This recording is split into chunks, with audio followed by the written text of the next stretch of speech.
પાંદેસરા વિસ્તારમાં 6 વર્ષના માસૂમ અપહરણ કરાયાની ઘટનાએ ચકચાર મચાવી છે। અપહરણનો મુખ્ય આરોપી સોસાયટીમાં જ રહેતો હતો અને નિસંતાન પાડોશી નીકળ્યો છે, જે બાળકને યુપી લઈ જવાની ફિરાકમાં હતો। પાંદેસરાની ઉજેરિયા સાજદ નિષાદ ગઈકાલે રાત્રે પોલીસ સ્ટેશનમાં આવીને ફરિયાદ કરી હતી કે તેમનો 6 વર્ષનો દીકરો અરુણ ગુમ છે।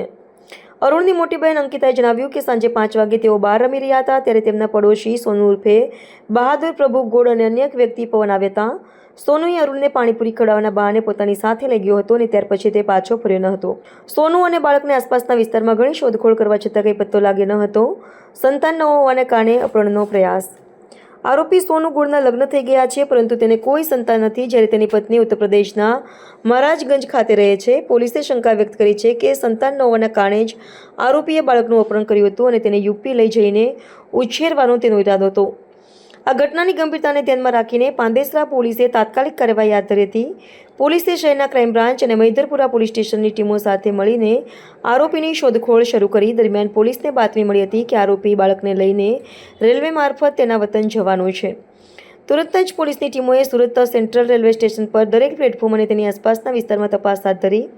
પોલીસની આ સતર્કતાને કારણે આરોપી સોનુ ઉર્ફે બહાદુર પ્રભુભાઈ મુસઈ ગોળને રેલવે સ્ટેશન સામેથી જ બાળક સાથે પકડી પાડવામાં આવ્યો હતો। પોલીસની સમયસરની કાર્યવાહીને કારણે આ માસૂમ બાળક મોટા અનિષ્ટનો ભોગ બનતા બચી ગયો છે। પોલીસે આરોપી વિરુદ્ધ કાયદેસરની કાર્યવાહી હાથ ધરી છે અને વધુ તપાસ કરી રહી છે।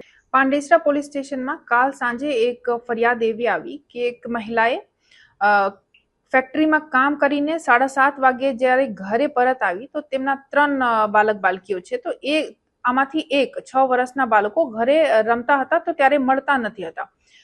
જે એમને ખબર પડી તો આ આજુબાજુમાં તપાસ કરી અને બાળક નથી મળી આવતા એ તરત જ પોલીસ પાસે પહોંચી અને પોલીસ તરત જ સ્ટાફની ટીમ બનાવી ક્રાઇમ બ્રાન્ચની મદદ લઈ આ બાળકની શોધખોળમાં લગી ગયા અને આ બાળકને અપહરણ કરીને લઈ ગયા પુરુષ સાથે સુરત સેન્ટ્રલ રેલવે સ્ટેશન પરથી ગણતરીના કલાકોમાં આ આરોપીને બાળક સાથે પકડીને લાવ્યા પછી આરોપીને અરેસ્ટ કરી લીધા છે અને આગળની કાર્યવાહી અત્યારે ચાલુ છે।